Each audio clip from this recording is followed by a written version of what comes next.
குழந்தைங்களுக்கு மேக்ஸிமம் கலர்ஃபுல்லாக ஃபுட் இருந்தால் தான் ரொம்ப பிடிக்கும். அதே மாதிரி உங்கள் குழந்தையும் கலர்ஃபுல்லாக இருந்தால் தான் சாப்பிட்றாங்க அப்படின்னா கண்டிப்பாக இந்த ரெசிபி ட்ரை பண்ணி பாருங்கள். ரொம்ப சிம்பிள் ஆனால் செம்ம டேஸ்டான ரெசிபி ஆஃப்கானி எக் கறி தான் பண்ண போகிறோம். ஒரு கடாயில் எண்ணெய் ஊற்றி 4 பெரிய வெங்காயத்தை நீலவாக்கில் கட் பண்ணி சேர்த்துக்கலாம். அது கூடவே 3 பச்சை மிளகாய், 5 to 6 முந்திரி, 10 பல் பூண்டு, ஒரு சின்ன விரல் சைஸ் இஞ்சி இதெல்லாம் சேர்த்து நல்லா மிக்ஸ் பண்ணி விட்டுடலாம். வெங்காயம் நல்லா ஆறுனதுக்கு அப்புறமா ஆற வச்சுட்டு ஒரு மிக்சி ஜாரில் ஒரு கைப்பிடி கொத்தமல்லி, நம்ம வணக்கி வச்சிருக்க வெங்காயம் சேர்த்துட்டு அது கூடவே 3 to 4 டேபிள் ஸ்பூன் அளவுக்கு கெட்டியான தயிர் ஆட் பண்ணி நல்லா அரைச்சி எடுத்துக்கலாம்.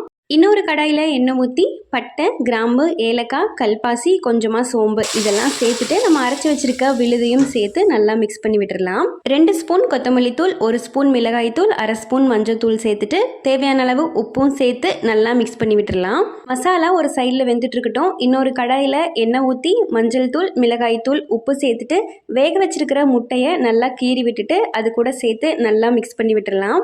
அடுப்பை சிம்லேயே வச்சு நம்ம அதை மிக்ஸ் பண்ணும்போது தான் உப்பு காரமெல்லாம் அந்த முட்டையில் இறங்கும். கிரேவியில் கொத்தமல்லியோட மசாலா ஸ்மெல்லாம் போகி நல்லா அரோமா வரும். இந்த டைமில் நம்ம முட்டையை ஆட் பண்ணி மிக்ஸ் பண்ணி விட்டுடலாம். ஃபைனலாக 2 டேபிள் ஸ்பூன் பட்டர் ஆட் பண்ணிக்கலாம். உங்ககிட்ட ஃப்ரெஷ் க்ரீம் இருந்துச்சுன்னா அது கூட ஆட் பண்ணிக்கோங்க, ரொம்ப டேஸ்ட்டாக இருக்கும்.